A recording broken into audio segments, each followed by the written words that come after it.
The phone rang early that Saturday, cutting through the quiet of Ethan's apartment, and for a moment he almost ignored it, thinking it was just another reminder or unknown number. When he saw Linda's name, his mother-in-law, his hand paused in the air, unsure why such a simple call made his chest feel tight. Linda's voice sounded polite and calm, but tired underneath. She explained there was a small leak under the kitchen sink and a door hinge that would not stop squeaking. Nothing serious, just small repairs. She said she hated bothering him, especially since Sarah was out of town for work. Ethan told her it was no trouble at all, even as a strange hesitation settled in his thoughts. After hanging up, he stood still for a moment, staring at the wall. The apartment felt suddenly too quiet. He reminded himself this was normal, family helped family, and Linda had always been kind to him. He grabbed his tools and keys and headed out, pushing away the unease. Linda's house sat on a quiet suburban street, neat lawn, white porch, and windows that reflected years of memories. Ethan had been there many times before with Sarah, but arriving alone felt different, heavier somehow. When Linda opened the door, she smiled warmly, though her eyes carried a softness shaped by loss. She thanked him again for coming, stepping aside to let him in. Inside, the house smelled faintly of coffee and old wood, the kind of smell that came from a place lived in for decades. Ethan noticed how quiet it was, no television playing, no music, just the sound of the clock ticking somewhere down the hall. Linda apologized for the mess, though everything looked tidy, almost too tidy. Ethan got to work right away, kneeling under the sink, tightening a loose pipe. As water dripped onto a towel, Linda hovered nearby, talking to fill the silence. She mentioned the weather, Sarah's job, and how strange the house felt with only one person living in it. Her words were casual, but the loneliness behind them was clear. As he fixed the hinge on the door, Linda watched him with a small smile. She said her husband used to handle all these things, and that learning to ask for help was harder than she expected. Ethan nodded, unsure what to say. He had lost his own father years ago and understood how quiet a house could become. When the repairs were done, Ethan wiped his hands and told her everything should be fine now. Linda looked relieved, almost proud, like a problem had been lifted off her shoulders. She insisted he stay for lunch, just soup she had made earlier, nothing fancy. Ethan started to decline out of habit, but the way she looked at him, hopeful yet careful, made him agree. They sat at the small kitchen table, sunlight pouring in through the window. The soup was warm and simple, and for a few minutes they ate in comfortable silence. Linda spoke about Sarah as a child, telling stories that made Ethan smile, moments he had never heard before. She laughed softly, then grew quiet, lost in thought. She admitted that some days felt endless, especially weekends. She said the house echoed at night, and sometimes she called people just to hear a voice. Ethan listened, his spoon resting in the bowl. He felt sympathy rise in him, mixed with something deeper, a sense of responsibility he had not expected. When lunch ended, Ethan stood to leave, suddenly aware of the time. Linda walked him to the door, thanking him again, her voice gentle. She reached out and touched his arm lightly, a simple gesture, but it carried weight. She told him his help meant more than fixing things, it made the house feel alive again. Ethan nodded, unsure how to respond. As he stepped onto the porch, the afternoon sun felt brighter than before. He said goodbye and promised to check in if anything else broke. Even as he said it, he wondered why those words came so easily.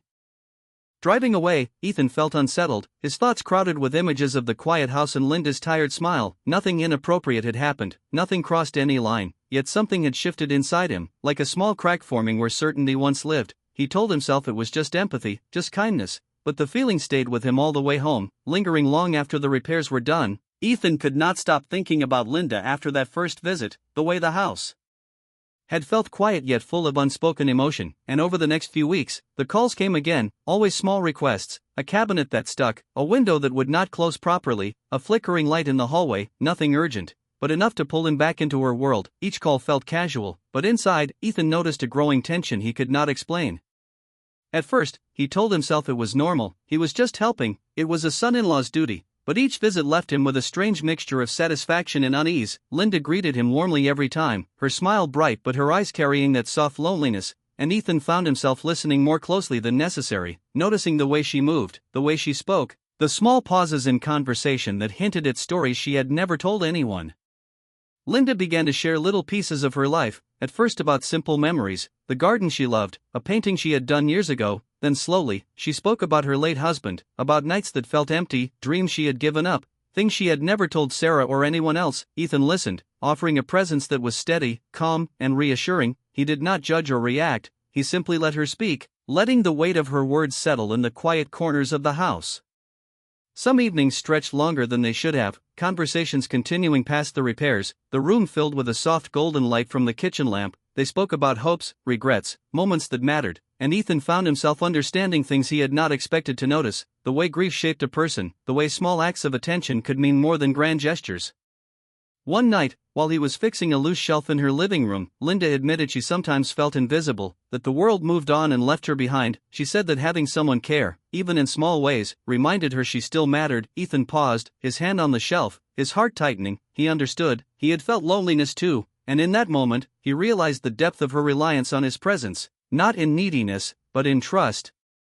Ethan felt a pull he could not name, a tension between empathy and something more. He reminded himself of Sarah, of the life he had built, of boundaries that must remain intact, and yet, he could not ignore the quiet longing that seemed to float in the air between them. It was subtle, almost invisible, but it existed, and he felt it with each glance, each smile that lingered too long, each moment when silence said more than words ever could.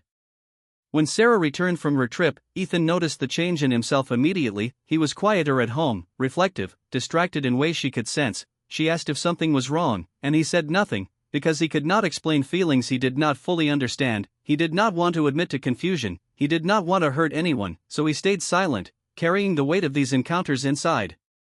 Meanwhile, Linda stopped calling, and the absence felt strange, heavier than the presence had. Ethan found himself wondering if he had imagined the subtle connection between them, if he had read too much into her gratitude, or if the moments of intimacy, the shared stories and quiet laughter, had left a mark he could not remove. The house seemed emptier in his mind now, memories of her soft voice echoing through the rooms. He replayed their conversations over and over, recalling details he had never paid attention to before, the way she paused before speaking, the light in her eyes when she smiled, the calm that seemed to settle in the room when he fixed something broken. He realized that connection was not physical or inappropriate, it was emotional, it was human, and it had changed him, made him more aware of care, attention, and the fragile spaces people inhabit when they are alone. Ethan also began to notice his own reflection in these experiences, how he had grown quieter, more patient, more thoughtful, how he valued the small moments that often go unnoticed. He realized that what he felt for Linda was not a threat to his life or marriage, but a lesson in understanding, a mirror to his own needs for empathy, compassion, and respect. The weeks passed, and life continued, Sarah busy with work, Ethan busy with his own routines, and Linda's absence left a strange emptiness, yet one that was tinged with awareness, a recognition that relationships can change, that boundaries can teach as much as closeness, that small interactions can shift the way a person sees the world. Ethan carried the memory of her stories, her gratitude, and her quiet vulnerability with him, each visit leaving a mark on his heart, not in desire, but in understanding. He had learned the weight of attention, the power of being present, and the quiet strength of connection, and though Linda no longer called, he found himself thinking about her, not longing for more, but recognizing the depth of human need and the value of presence in moments that often go unnoticed. By the time Sarah noticed the subtle change in him, Ethan had already begun to process what had happened. He understood that some connections appear not to be acted upon, but to teach, to reveal, to guide. The line between empathy and attachment was clear, boundaries were respected, yet the experience had shifted him, had shown him something profound about patience, care, and the ways people can touch each other's lives. The quiet had returned, but it was different now, not heavy, but reflective, filled with lessons about human emotion, about grief, about attention, about how small moments can leave lasting impressions. Ethan realized that some relationships do not need to continue to be meaningful, that understanding and respect can exist even without repeated contact, and that emotional growth can come from places unexpected, from small repairs, from quiet conversations, and from simply being there when someone needed to be seen. And as he went about his daily life, Ethan carried these lessons with him, the memory of Linda's voice, her stories, her quiet longing, shaping the way he interacted with the world, making him more attentive, more compassionate, and more aware of the fragile, tender spaces within others, a lesson that stayed with him long after the repairs were done, a reminder that human connection is sometimes the greatest repair of all. The months passed, and life returned to its usual rhythm, yet Ethan carried the memory of Linda's quiet presence with him. It had left an imprint he could not ignore, subtle but persistent, the small moments of shared conversation, the repairs he had made, the warmth of her gratitude, all lingered in his mind, teaching him lessons he had not expected. A family dinner brought everyone together one evening, Sarah, Linda, and Ethan sitting around the large dining table, laughter and chatter filling the room, the kind of casual joy that seemed ordinary but held layers of connection. Yet beneath the surface, Ethan felt a tension, a quiet awareness of the unspoken moments that had occurred months before. He noticed Linda across the table, her eyes meeting his briefly, polite and careful, aware, respectful, neither of them pushing boundaries but fully conscious of the energy that had existed between them. The dinner moved on, stories of work and school, memories from past holidays, shared jokes, and occasional glances. Ethan kept his focus on the conversation, though he could not ignore the pull of reflection, the feeling that the night carried weight beyond the casual gathering. He saw Sarah laughing, vibrant, full of life, and it reminded him why he valued his family, why boundaries mattered, why love was about commitment and care.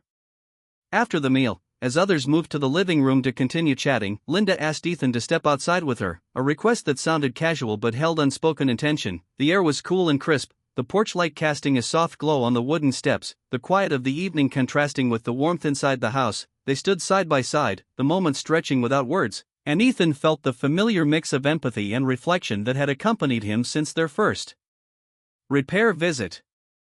Linda spoke first, her voice calm, steady, but tinged with emotion. She thanked him for his kindness, for the way he had listened, for the way he had been present when she felt invisible. She admitted that some connections in life are not meant to continue, not meant to be acted upon, but meant to teach, to guide, to remind us of our own capacity for care and understanding. Ethan listened, nodding, feeling the truth in her words, realizing that everything that had happened had not been about desire or longing, but about empathy, recognition, and human connection. She apologized gently if she had leaned on him too much, her eyes sincere, and Ethan felt the weight lift from his chest, the tension of months of reflection resolving into clarity. He understood now that the changes in him, the quiet reflection, the subtle awareness, had all come from a lesson in boundaries, care, and the delicate balance between being close and being respectful. Ethan replied simply, acknowledging her gratitude, assuring her that being there for someone was not a burden, that what had happened had been meaningful, not in a romantic sense, but in a human sense, a shared experience that revealed the depth of loneliness, the need for presence, and the strength that comes from being attentive to someone's quiet needs. The porch was still, the night calm, and Ethan felt a sense of peace he had not known in months, the pull of confusion that had shadowed him dissipating. He realized that the greatest change had been inside him, the way he had grown, the way he now understood connection, patience, and empathy more fully. Linda's words confirmed it. The repairs to the house had been small, but the repair to understanding, to emotional awareness, had been profound. As they returned inside, Ethan felt lighter, the unspoken tension replaced with clarity. He rejoined Sarah, who smiled at him warmly, unaware of the quiet conversation that had occurred outside, and Ethan knew that what mattered most was the life they had built together, the family they shared, and the lessons learned along the way. He recognized that some moments in life serve only to teach us about ourselves and others, not to alter paths, but to illuminate them. Linda resumed her usual calm demeanor, and the family continued their evening, laughter and stories flowing naturally. Ethan participated fully, feeling present in a way he had not before, aware of the delicate balance between empathy and attachment, understanding that meaningful connection does not always need repetition, that lessons sometimes come in brief windows, and that growth often comes from awareness, patience, and reflection. Ethan thought about the repairs he had made, the loose faucet, the squeaky hinge, and realized that those small acts had been catalysts, the doorway to something larger, not romantic or improper, but profoundly human, teaching him about listening, care, and the power of being present when someone needed to be seen. He saw Linda in a new light, not as a source of temptation or longing, but as a teacher of compassion and empathy. Walking back into the living room, he felt grounded, secure in his choices, aware of the strength of his marriage, and yet grateful for the unexpected lessons that had arrived quietly. The family dinner continued, voices overlapping, smiles exchanged, the room warm and lively, and Ethan carried within him the quiet clarity of understanding, the recognition that human connection is sometimes a mirror, showing us our own capacity for care, patience, and attention. By the time the evening ended, Ethan understood that what had changed everything was not attraction, but perspective, the knowledge that being present, listening, and showing care can have profound impact, the realization that boundaries, when respected, teach as much as closeness, and that human growth often comes in subtle, unexpected ways. As they said goodnight and left the table, Ethan felt a sense of completion, a quiet satisfaction that came from knowing he had handled everything with integrity, compassion, and respect. The lessons of the past months settled into him like soft light, illuminating the path forward, reinforcing the value of family, love, and ethical care. He understood that some doors open only to show us what matters, and sometimes, the most important repairs are not to a house, but to the understanding, empathy, and clarity within ourselves.